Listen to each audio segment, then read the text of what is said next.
Eneo la mwisho la tatu ni eneo la ambalo usikuwa haraka kwa kuzungumza katika na furaha. Kuna baadhi ya kitu ambacho haijatili na hiyo kinakuletea problem. Sema amen. Amen. Unaweza haidi kitu kenyewe pengine hautakipata. Uko mfuraha. Kwanza daele inaguzia gani? Haile kwanza ile kitu kitamsababishia problem na unakuwa gani unapata problem na kukosa. Bwana Yesu asifiwe. Kwa maana tujikuwa na zizuiza kwa maeneo zimwazimua kwa vitu vibora hapana kurupuka kwa maasira kwa uchungu kisha unaanza sema maneno yenyewe ile wengi.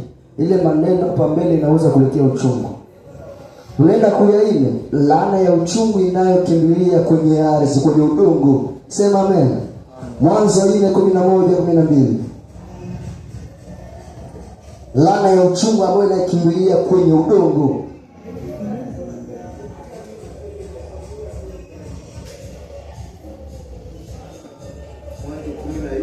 Mwanzo 4:11.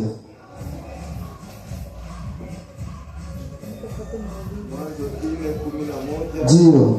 Nasema nini?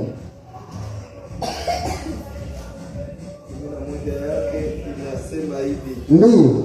Basi sasa umelaaniwa wewe katika ardhi. Wewe umelaaniwa katika ardhi.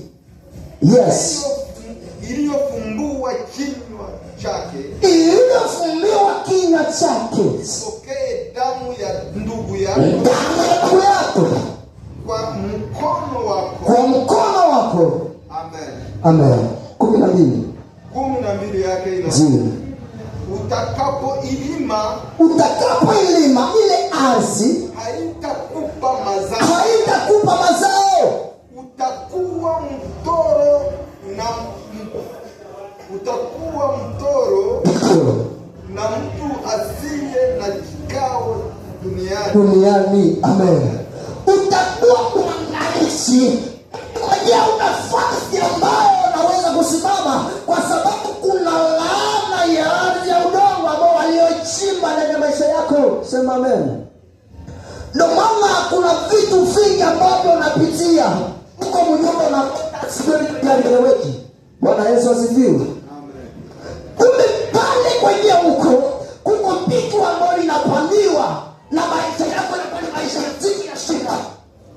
Pengine kuna mababu, kuna ardhi, wanapanda kwa vitu na wanazunguza maneno ambayo maisha yako yanakufuata kwa popote. Unaweza kusema nyumba zingine zingiliki. Unaingia nyumba na baraka zako zinafungiwa. Sema tena. Unaingia mwenye parcel baraka zako zinafungiwa. Unaona nilikuwa kaini lakini ni kumbe maeneo ambayo umeingia